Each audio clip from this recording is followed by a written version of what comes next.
Hey everyone, I'm LaRovere, a director and cinematographer based out of Phoenix, Arizona, and I'm here to share filmmaking tips. These are things I've learned from my projects that I want to share with you so you can grow and become a better filmmaker and make better films. Let's get started.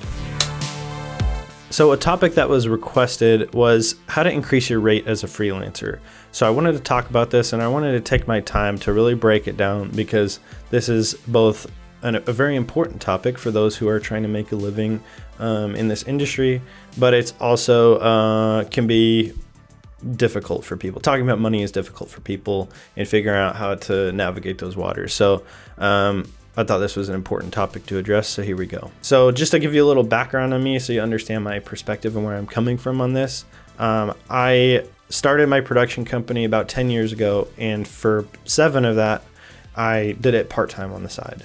So I was slowly working my way up in skills and experience to where I could make the transition to full-time, which is where I am now. And along the way, I did plenty of freelance work as well. I've done work for lots of different people who have way more successful production companies who've done this for much longer than me. I've done weddings, I've done live sports broadcasts, I've worked on documentaries, I've worked on feature films, I've worked on short films, like you name it, I've pretty much worked on it at some point or another. So I have experience from both sides, both from the having your own clients and your own production company side to the side of working freelance for people and kind of knowing what they look for when they're looking to hire somebody. So I have experience both as the person hiring as well as the person being hired. So that's where I'm coming from and where my experience comes from with that. So enough about me. I have broken this video up into several sections, hopefully for better understanding. Let's talk about the 2 different kinds of work. I've basically broken up into 2 categories. You got freelancer work and you have client work. So client work is there's a business or some kind of organization, they reach out to you, they say, hey, we need a video produced, and you essentially provide that service for them and you create the video. There's that, and then there's freelance work where you have a production company or an agency, though I think that's less likely, probably a production company or a producer type who's maybe solo and does work for clients, and they reach out to you. They say, hey, I need a videographer, or hey, I need an editor, or whatever they're looking for this day, for this kind of work, and this is how much I'm willing to pay. Or they ask you, what your rate is. So those are the 2 kinds of work. And the freelancer work, there's lots of different categories of stuff, all the way from weddings to films. But I think generally speaking, people are looking for the same kinds of things when it comes to freelancer work. Basically, I want to emphasize that you should think of yourself not as a freelancer, you should think of yourself as a business owner, even if it's just a business of one. And the reason is because in both of these situations, whether you're getting your own clients or you're freelancing, you are your own sales and marketing department, right? There's no one else that's going out and doing the work for you to go find that work that is positioning you to make you look really good and explaining the benefits of hiring you, like your experience, your equipment, your unique expertise, your personality, that you're great to work with. No one is communicating those things to everyone else except for you. No one is going to negotiate on your behalf except for you, most likely, right? So all the things that matter in terms of A, getting the job, and B, getting paid well, and C, getting paid better over time, those are all on you. So I think it's helpful to think of yourself as a business owner, because then you start to think, oh, well, what does a business need to do? Well, business needs to do marketing, needs to do sales, they do negotiation, they need to do taxes. Like there's all these business related things that as a freelancer, you basically have to do anyway. So I think it's helpful to shift your mindset and think a little differently on that. So that's all I got there. So we'll go into the first category on how to increase your rate as a freelancer. So I've broken things up into 3 categories of things that you can do that will help you increase your rate as a freelancer over time. And those are professionalism and skills, personal marketing, and sales and negotiations. So first I'll start with the professionalism and skills category. So when I say professionalism and skills, what am I talking about? What I mean is basically people expect a certain level of competency and reliability from you. Do you have the skills, the knowledge to do the job? And can they count on you when it matters? If that person knows that if they call you and you answer the call to do the job, like, you're going to deliver. The bottom line, in my opinion, is if you have better skills and you are more reliable than other people, people are going to be more likely to call you than the next guy. And that's just life. A few things that people are looking for are a basic level of understanding, at least, in the skill or the job that you're trying to fulfill. So if you're trying to be a camera operator, people expect you to have a certain level of knowledge that's like, you understand the camera system, you know how to navigate the menu, you know the basics of the exposure triangle, all these different camera principles, you know the names of different shots, you know, like. The next thing that people are looking for is basic professionalism and reliability. So do you conduct yourself well on set? Like, everything from the beginning of your call with them or your conversation with them through the project, through the end, and any kind of follow-up that might be necessary, all those things reflect on your professionalism. So that might just mean like you have a polite, nice message that goes out to them. It's professional. It's easy to understand. You provide your contact information. You communicate effectively with them and quickly. You don't take forever to get back to them. Timeliness is a big one. Just that's part of being reliable. That when someone hires you, that they know that you're going to show up at the right time, at the right place, with the right equipment.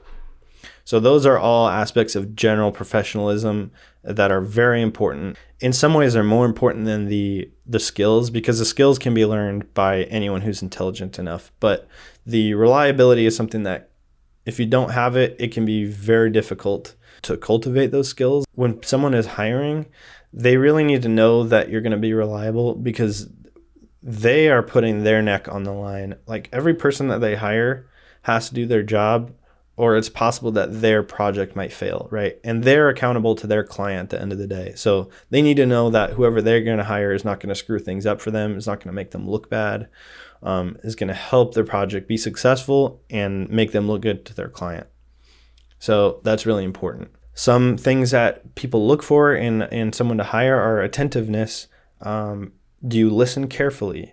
Are you available when they're trying to call you to hire you? This is actually kind of interesting. So earlier, when I was only part-time, I did have people who would call me occasionally for work. But I think over time, the amount that they called me versus someone else went down. And I didn't understand why at first. And I think I realized that the bottom line is it's much easier to work with the same person over and over again if you know how they operate. Like, you know what to expect from them, you know what kind of quality they're going to provide. And so it's just easier to call the person who's available versus having to call someone over and over again. It's like, oh, I'm not available, I'm available, and it makes it difficult for scheduling. So being available helps. And I know it's not always in our control, especially if you're not doing this full time. But it is something that is beneficial to producers. So next thing, something that will help you set yourself apart from others is your ability to problem solve and have attention to detail and initiative. So it's one thing for someone to tell you, hey, do this, and you do it, and you do it well. Okay, great. But what if something goes wrong? They probably don't have the time to hold everyone's hand through every problem. Producers look for people who, when a problem arises, they're going to be able to address that, or if they can't address it, come up with potential solutions, bring that to their boss, say, hey, this thing happened. I don't know exactly how to handle it, but here's maybe some ideas on how to deal with it. Basically, what I'm saying is producers want problem solvers, not complainers, and they want people that take initiative and don't wait for people to tell them what to do. It just is a drain on energy, because the best situation is where you have a team and you have a crew that's working cohesively, like things are going smoothly. If something goes wrong, they figure out how to deal with it and overcome that without having to bring every single little thing to their boss, right? That is extremely valuable. So if you prove to be someone like that, then you become more valuable to that person who's hiring. Another thing that you can do to help potentially command a higher rate is look for skills that are in demand and learn how to do those things. Take the initiative to go and learn those skills. That might mean finding someone who's more experienced than you, working with them, asking for mentorship from someone, going online, taking courses. It might mean renting some equipment, getting your hands on that and going out and practicing and trying it out.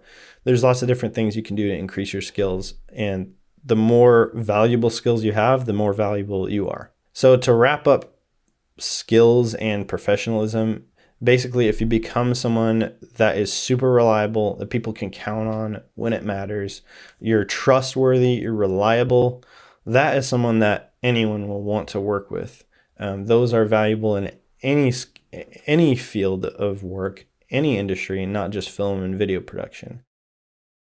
The next topic is personal marketing. And what I mean by that is basically how you present yourself to the professional film and video production world. How do you come across through any kind of communications, photos, materials? There's different things that you can do to help better market yourself and get more work and get better jobs. One thing you can do is present a professional image. So that might mean going and getting professional photos done, or at least using the best photo that you have available when you submit for stuff.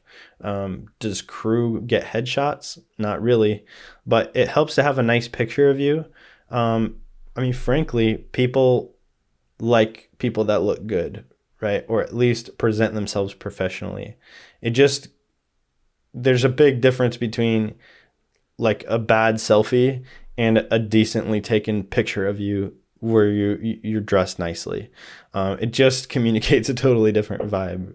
So I'm sure you understand. Use some nice pictures in your social media, on your website, Facebook. Like if you're submitting for jobs through that, or your Gmail, actually that's kind of funny. I have seen some really strange Gmail addresses, Gmail accounts, and like the images that show up when you email people. So just keep an eye out for that. Keep it professional, guys. So it's important that your contact info is easy to find. So if you're submitting for a job or you have some kind of portfolio website or something like that, like make your contact info very easily accessible, easy to find. Whenever I submit for a project, I submit it right up front. I send it in my main message like, hey, if you need to reach out to me, here's the best way to do that. Next thing is, I think it's helpful to have a portfolio site if you do kind of work where you can easily create a portfolio that makes it easier. But a portfolio site might even just be like a picture of you, a little resume, and your contact information and some credits. I definitely do that, and I think it helps me out a lot. I have exactly what I described. My picture, a little bit about me, contact info prominent. I have some testimonials, and then I have examples of my work. And I keep it as simple and pared down as possible to the absolute best stuff that I have. So you might be wondering how personal marketing helps you increase your rate. And I basically think that you shouldn't necessarily think of it as one gig at a time. Like you're playing the long game. You may work for someone one time, but you may work for someone one time and you don't realize that they're a significant source of work for you locally. And so you're basically you're starting a long-term relationship potentially with this person. So how you present yourself initially, you know what they say about first impressions. I can't put my finger on it exactly, other than to say, I think how you present yourself to people makes a difference. What kind of person they think you are, how reliable it makes you feel to them. Is this someone that I think actually commands this rate that they're asking for? Do they seem respectable? Do they seem professional? Do they seem like they actually know what they're doing? And I think how you present yourself on social media and a portfolio website and all this stuff, it all factors into their subconscious decision-making process. But all the marketing aspect of you as a one-person business, you have to put yourself out there. No one else is doing it for you. So you may not actually see that people are seeing the things that you put out. Like they may not comment.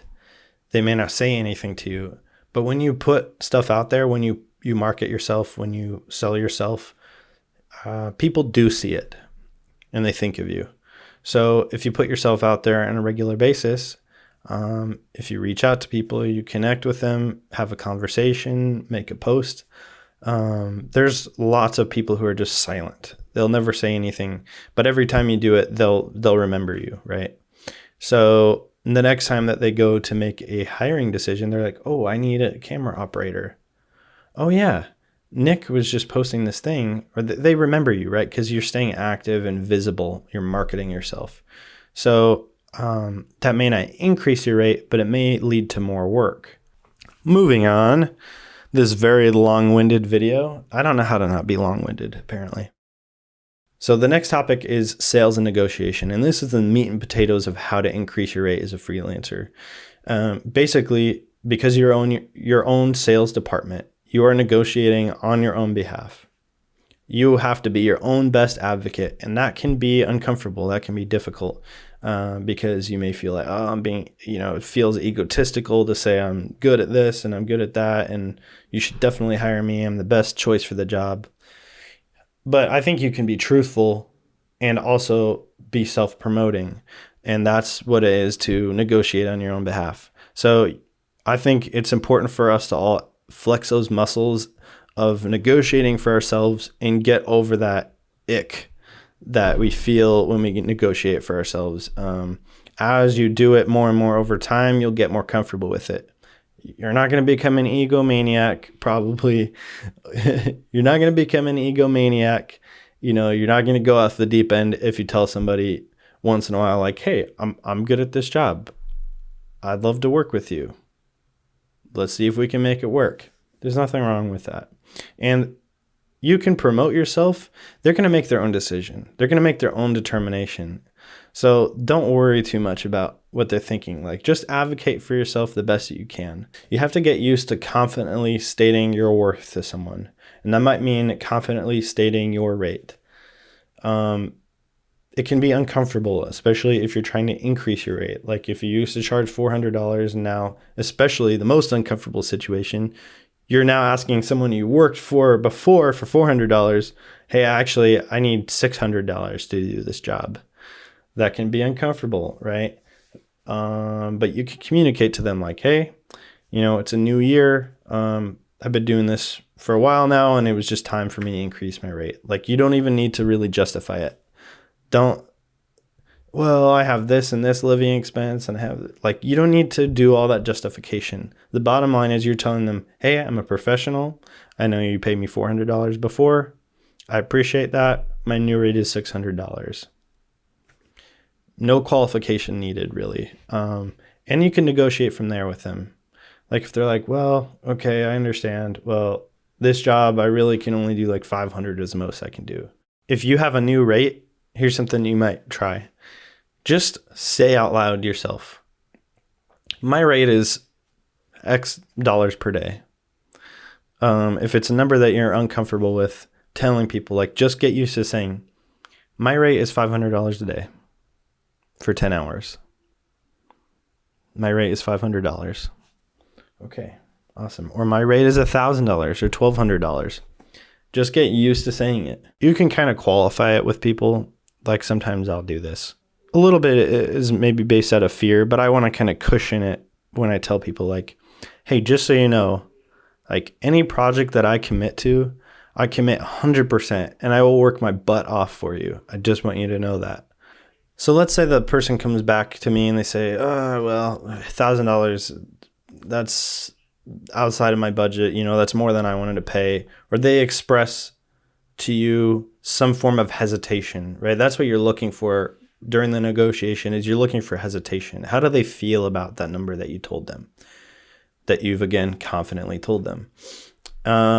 And it can be hard to gauge that over text. Sometimes people will be just very forthright about it. Like, hey, yeah, we were really only looking to spend $850. So, 1,000 plus this and that, that's a bit much for us. Or, hey, this is a longer project. We really only had $400 a day. That's where you now begin the negotiation. Over the phone, you get a lot more of those feelings. You can hear hesitation. You can express your friendliness and your personality over the phone or over a Zoom call, and that doesn't come across in a text. Text is definitely poor format for negotiation, but at the same time, it can be difficult to have those conversations on the phone. But you can't be afraid to do it. You can't be afraid to lose a job. That's part of negotiation, right? Like people say, if you're going to go to the shop, you're going to go to some place and buy a big ticket item like a car. You got to be willing to walk away. You can't be attached to that thing. You got to be able to say, okay, sorry, that's not going to work for me. It was nice talking to you. No hard feelings. I hope we can make something work in the future. See you later. You got to be willing to do that. Because if you're like, absolutely, you're like in the back of your mind, I can't walk away from this. I got to have this job. Then you'll do anything to get the job. You'll cut your rate. You'll slash it by, 90%. You'll like do outrageous things because you're not willing to lose the job. So you lose the power if you're in the negotiation, if you're not willing to walk away. So I like to remind myself mentally, like, hey, you don't need this money. Even if I don't really feel that way, it just helps me. Hey, you don't need this money. You don't need this job. There's another job around the corner. It'll be fine. It's okay. I just want to help them with their project. I just want to help them do this shoot and make it great. That's all. How can I help this person? I can't help them. Just, it's not going to work out. No problem. No hard feelings. If you go into it with that, you're going to have a lot more confidence and a lot more negotiating power, I think. Let's say they tell you that the rate's too high. Okay. Something that I'll do is I will ask them, okay, well, what's a number that would make you happy? What's something that you would be comfortable with? I understand, got to be flexible sometimes. I'm just trying to get them to share like what's something that they feel will be reasonable, that they will be happy with, and I'll be happy with. We're trying to find a happy compromise where we both walk away satisfied with the result that we got. So that's the goal in the negotiation, I think. I don't want to make them feel like I like hammered them into paying me exactly what I want. And I don't want to feel like they hammered me into getting what they wanted. That's not the sort of people that I want to work with. I hate that feeling. I don't think anyone likes that feeling when they feel like someone has crammed something down their throat. All right, the next thing that you can do to increase your rate yearly, take a look at what you're charging and the skills that you've accumulated over the year and see if you can increase your rate. I've done this multiple times. This is how I've increased my rate over time. I'm obviously also learning, growing, displaying better capabilities, becoming more reliable over time, like a better asset. I'm always striving to do that. So that kind of has to go hand in hand with this. If you're just increasing your rate, and you're doing the same old stuff that you were doing before, personally, I don't think that's really justified. But if you are continually working on yourself, then take a look at what you've been charging and see, okay, as my level of experience reach a point where I can command this new rate. And honestly, there's no way to know for sure, because there's what you think you're worth and then there's what other people are willing to pay. And so you're trying to find the happy medium between those two things. And I think really the only way to find out for sure is basically to start telling people that that's your rate. So that's a little scary, but that's what you got to do. So if you are doing a particular job and you feel like you're capped and you really can't charge more, like people aren't willing to pay more than what you're charging currently, there's other things I think you can do to help increase the amount that you're earning. So that's like getting specialized equipment that you can then add to your rate. You're charging a rental fee. That's a big one. Another way is to find some kind of specialization that you can add to your skills that people will pay you extra for, or that you can do in addition on the same project. That might be think outside the box, honestly. You have to get a little creative, or you have to think about maybe moving up to the next level of whatever job you're at if you're capped out and you want it to go up. Yeah. The next thing I touched on a little bit, that's equipment. You can upsell on equipment and extra services. I've done this both with freelancing as well as client work. People may not even realize or think that you offer a particular service or equipment for rental. So just mentioning it to them can go a long way. Like, oh, by the way, if you also need this related thing, I do have that. Or if you need this related service, I can do that as well. Just letting you know. And people don't know if you don't tell them. And so they may be looking for the thing that you are mentioning, and then they're like, oh yeah, I do need that. What do you charge for that? And this has happened to me many times. And then the next thing you can do, it doesn't technically increase your rate, but it gets you more work. And that's become someone's go-to person. Basically, if you prove to someone over time that you're reliable and you're enjoyable to work with and you do a good job and you stay in touch with them so that they remember you, they'll get into the habit of calling you whenever they need that person. So when they work and they have that job that needs to be filled, then you work. And that's a great place to be in. That happens all the time. So I think that ways you can do that are, again, just show up, be reliable, do a fantastic job, go above and beyond. Whew, okay, well, that was a lot of stuff, and I know I was kind of long-winded, but I feel like there's a lot to this topic, and there's probably way more that could be said about it. It'd probably be a good topic for a podcast or something like that, but in any case, I hope some of this information was helpful for you. If you have any questions at all, please don't hesitate to reach out to me. I'd be happy to share, happy to answer questions.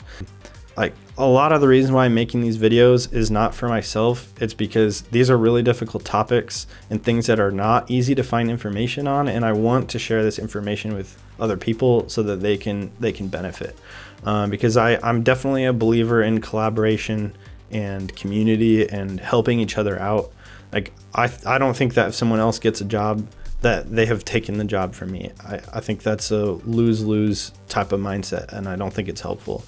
And I love teaching and sharing. So this is one of the reasons why I'm making these videos. The other reason is personal marketing. Like I was preaching, keep yourself top of mind. So that's another reason why I'm making these videos. I'm not shy to say it. If you like this video, please give it a like and subscribe to my channel. Leave a comment, and that's it for this one. Bye.